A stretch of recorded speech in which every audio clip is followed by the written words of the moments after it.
In the year 39 AD, inside the imperial palace on Rome's Palatine Hill, a celebration is underway.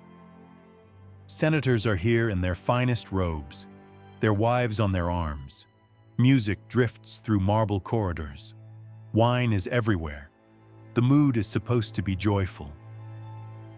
Then the emperor walks in. Gaius Julius Caesar Augustus Germanicus, better known as Caligula, raises a hand and points at a senator's wife. "Tonight she is mine," he says.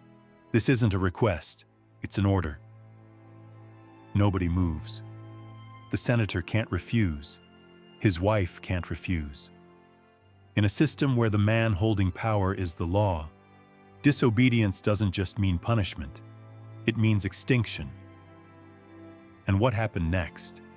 While the party continued downstairs, pretending nothing had changed, was later described in fragments of letters found in 1962 in the Vatican archives. Senators wrote to relatives abroad, begging them never to bring their families to Rome. Because Caligula wasn't just crazy in the way movies like to sell. He was worse. A man who understood that absolute power means no taboo can stop you. No moral line. No divine law. If you're untouchable, you can test how far the world will bend before it breaks. And for 4 years, from 37 to 41 AD, he tested it. He turned the empire into a personal laboratory of humiliation and fear. Even Suetonius, the Roman historian who later wrote about him, hid behind coded language for certain acts. People were afraid to put the full truth into plain words. But some records survived anyway. Censored notes, cracked wax tablets, senatorial letters that escaped the flames. The question isn't whether you can handle the truth. The question is whether you're ready to see what happens when one man has unlimited authority and absolutely no conscience. So let's go back into that palace. Caligula has entered the room, and nobody knows who he'll choose next. Act 1. The imperial brothel. Caligula took part of the imperial palace and turned it into a brothel. But not for common citizens. This was a trap for the highest families in Rome. According to Suetonius, Caligula sent official invitations to senatorial households. The message looked harmless: a banquet at the palace, a night of celebration. But when the couples arrived, the men were separated from the women. Wives and daughters were led into private chambers, there to be forced into prostitution for anyone the emperor designated. Husbands and fathers waited outside the doors. They could hear what was happening. They could not go in. They could not protest. To protest was to accuse the emperor of dishonor. Accusing the emperor meant treason, and treason meant the execution of your entire household. One letter found in Florence in 1978, written by Senator Lucius Vitellius, describes the night his 23-year-old wife was taken. He writes that he heard her voice through the wall. "I prayed to the gods for deafness," he says. He wasn't praying for rescue. He was praying not to hear. When she came back at dawn, he says they couldn't look at each other. Something inside both of them had died in that room. And then Caligula smiled over breakfast, as if nothing at all had happened. Here's what makes it even colder. Caligula kept accounts. A wax tablet preserved in the British Museum, dated to 39 AD, lists noble women by name, the number of clients they were forced to serve, and the money they earned. Yes, he charged money, and it went straight into the imperial treasury. This wasn't about lust. It was a demonstration. Caligula wanted to prove he could take the most respected women in Rome, reduce them to commodities, and make their husbands stand there in silence. If he could do that, then he could do anything. Act 2. Incest as a political stage show. Caligula had three sisters: Julia Agrippina, Julia Drusilla, and Julia Livilla. Multiple historians agree he slept with all three. But the shocking part isn't only that it happened, it's that he didn't hide it. He performed it. At banquets, in official settings, Caligula would order Drusilla, his favorite, to recline beside him not as a sibling, but as a wife. Cassius Dio describes dinners where Caligula treated her openly like a husband would. Everyone watched. No one looked away. Because looking away meant disapproval, and disapproval meant death. Modern scholars think he did this strategically. In Rome, incest was a social horror, but among the gods it was normal. Jupiter married his sister Juno. The Olympians kept bloodlines pure. So when Caligula practiced incest in public, he wasn't just indulging himself. He was declaring, "I am not human. I am a god." And by forcing senators to smile and applaud, he was forcing them to accept that claim. When Drusilla died in 38 AD, probably from fever, Caligula deified her officially. He built temples for her and ordered Rome to worship her as a goddess. Senatorial records say he visited those temples at night and performed marriage rituals with her statue, as if she were still alive. A Roman philosopher, in a letter whose author's name was later scratched out, wrote, "The emperor is no longer bound by mortality. He makes love with marble, believing it to be flesh. We have lost not only a sane ruler, but our ability to tell emperor from God." You have to imagine the room after nights like that. Old men who had commanded legions now sitting stiffly at the emperor's table, laughing on cue, hands shaking under their sleeves. Women returning to their homes like ghosts. Everyone understanding the same thing. Rome's ancient rules, the ones that had held the Republic together for centuries, were now whatever Caligula said they were that morning. And once a ruler proves he can erase the difference between sacred and profane, between family and property, between man and God, the next step is to turn that power into sport. And that brings us to what he did next. Because once he had made senators watch him shatter their families and then applaud him while he claimed godhood, he moved on to a new kind of entertainment. Act 3. The game of gladiators. Caligula didn't just want obedience. He wanted to watch people break. So he created a private entertainment for his banquets, something designed not for random cruelty, but for maximum psychological damage.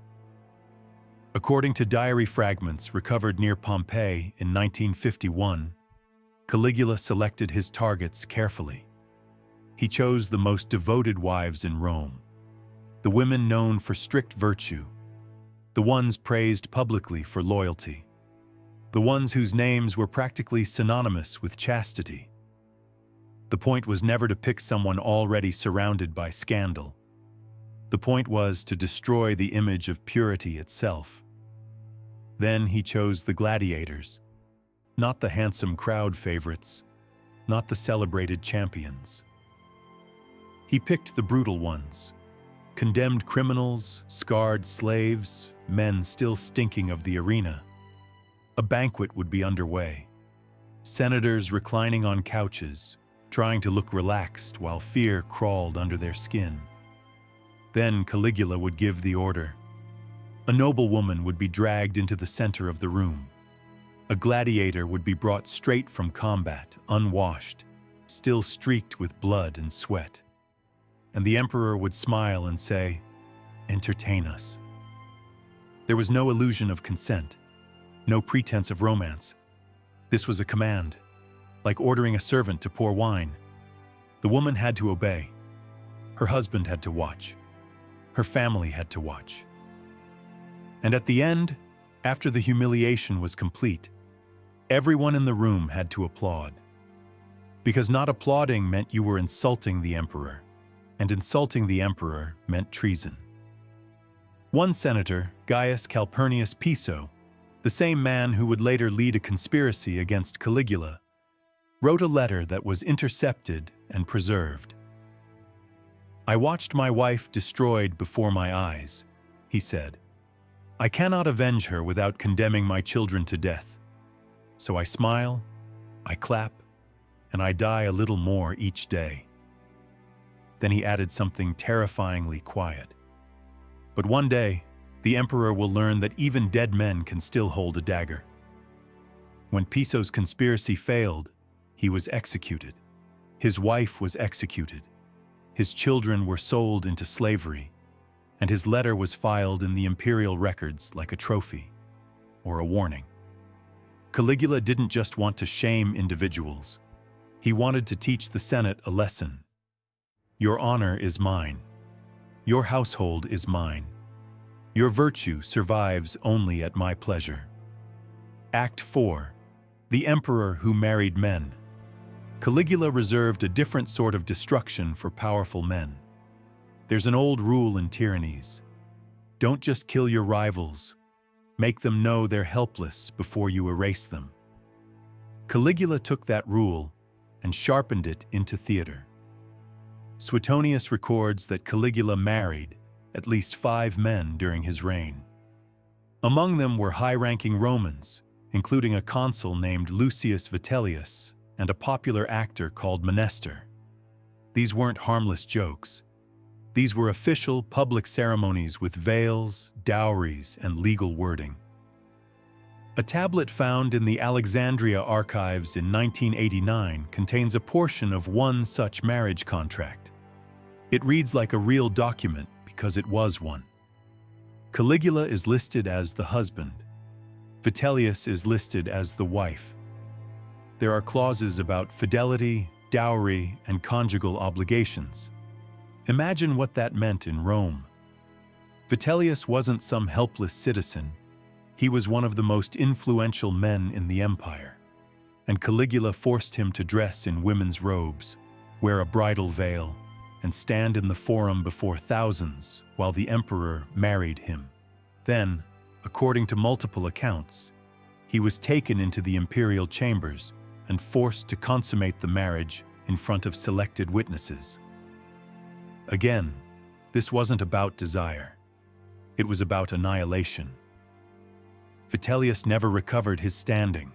Even after Caligula's death, he was mocked as the wife of the mad emperor. His political career collapsed. His family name carried the stain for generations. And Caligula repeated this again and again. 5 men, 5 public humiliations, 5 messages pinned to the Senate wall in bloodless ink. I can turn Rome's most powerful men into my brides. I can rewrite your gender, your rank, your identity, and there is nothing you can do to stop me. Every tyrant needs to prove they can invert reality.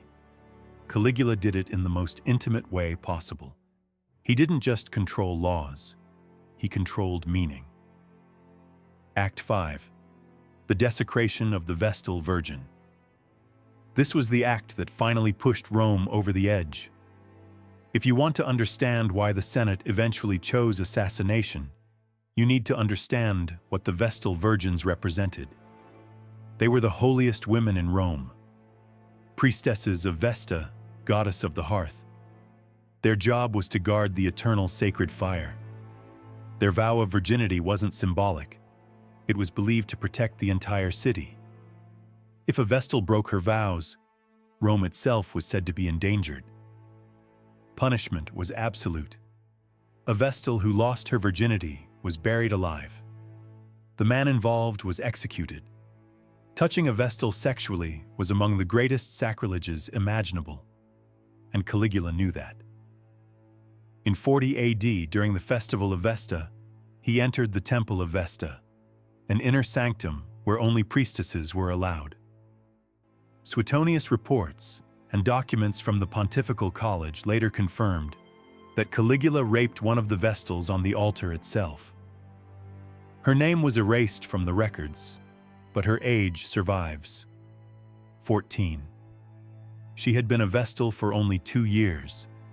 Afterward, Caligula didn't kill her. In some ways, what he did next was worse.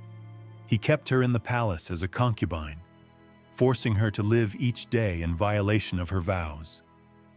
He broke her spiritually, then used her brokenness as a toy. Then, in the final twist of cruelty, he accused her publicly of losing her chastity and ordered her punished in the traditional way. Buried alive. She was taken to an underground chamber near the Roman Forum.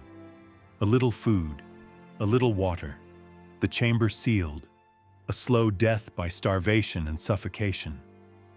But the most horrifying detail comes from a letter written by a Praetorian guard who witnessed what happened before the chamber was closed.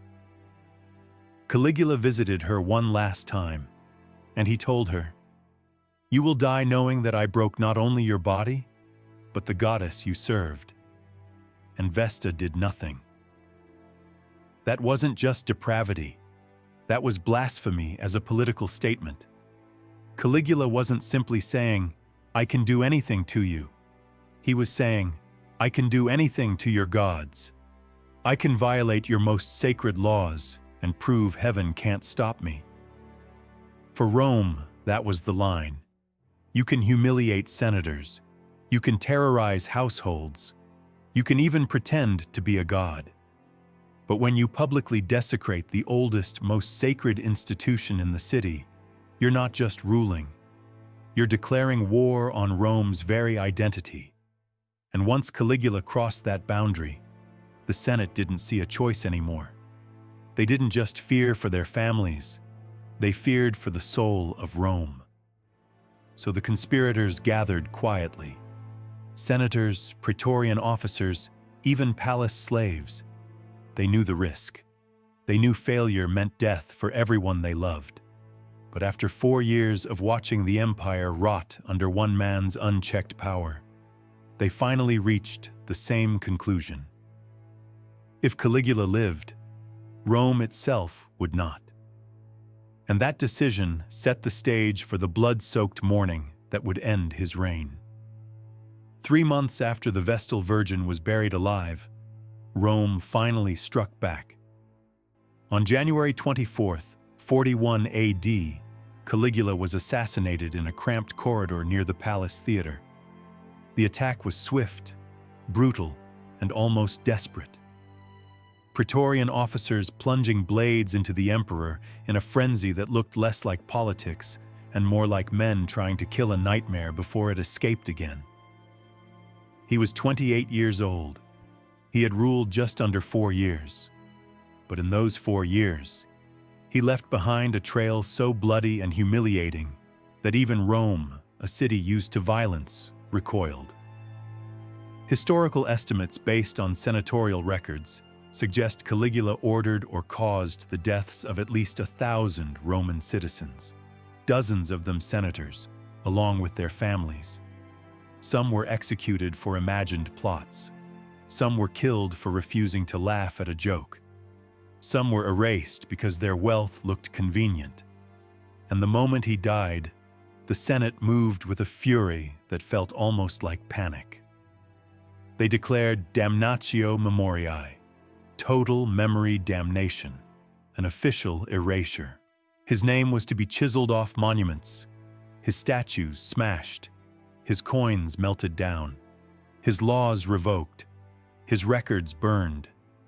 They wanted to pretend he had never existed, as if history itself could be disinfected by force. And for a while, it almost worked. Imagine the frenzy in Rome afterward. Crowds roaming the streets, destroying busts of Caligula, scratching his face out of murals, tearing his symbols off public buildings.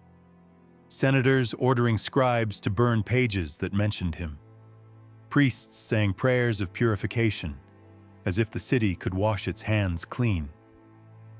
History doesn't like gaps, though. Fire misses things.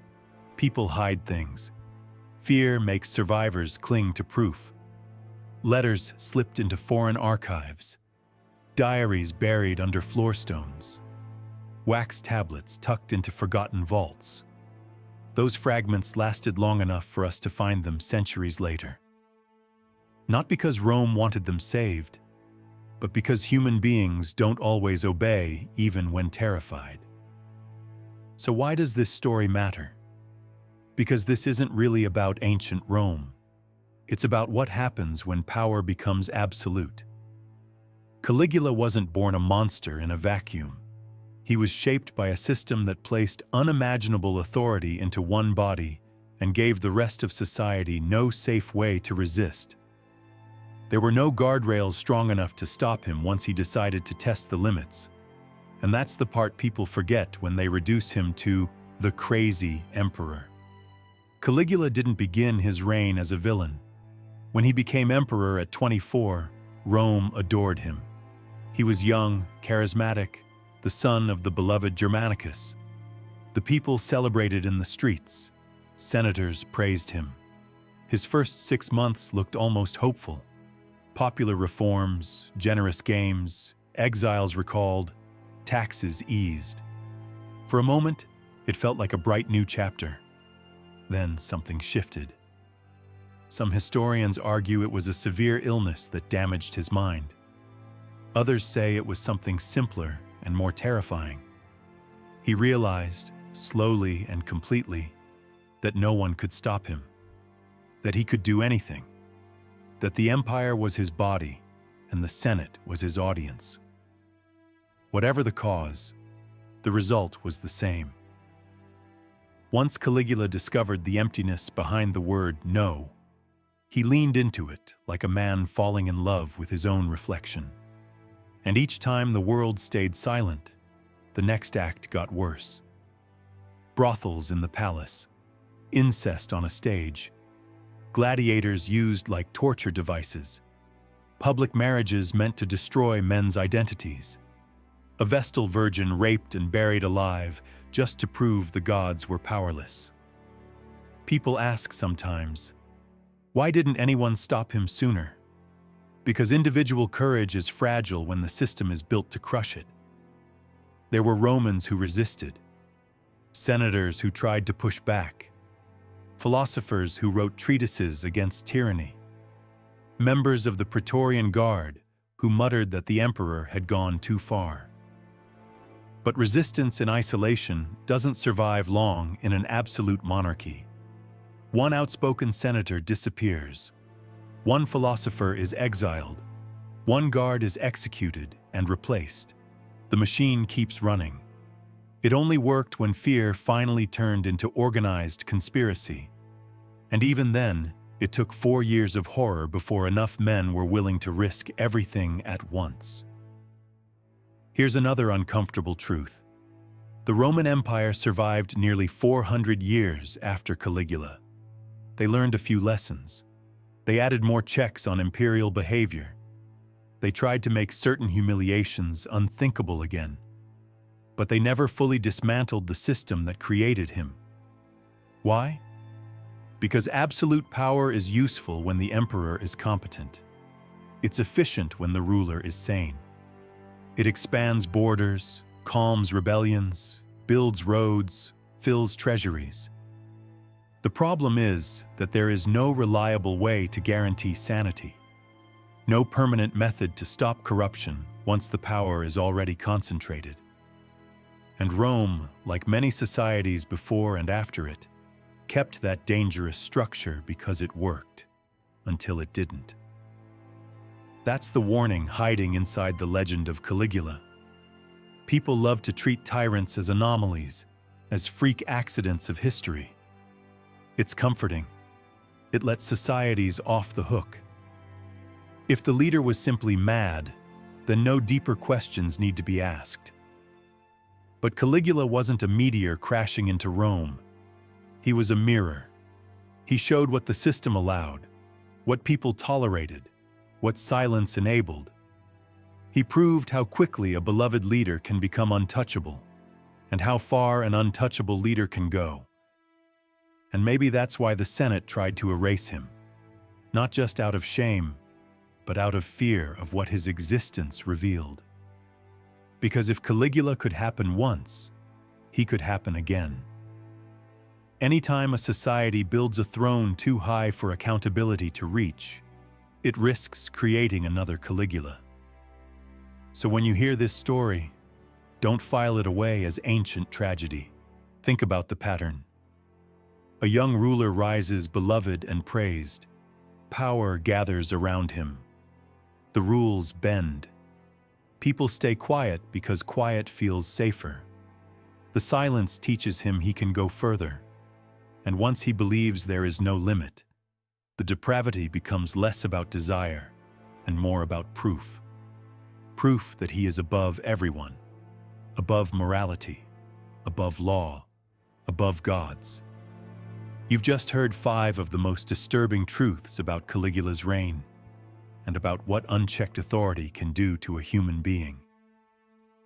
If stories like this make you wonder how societies let monsters rise, then stay with us. Subscribe. Keep digging into the parts of history that rulers tried to bury. Because some lessons are too dangerous to forget, and some names, no matter how hard they're chiseled off stone, keep returning like ghosts until we finally understand why they were born in the first place.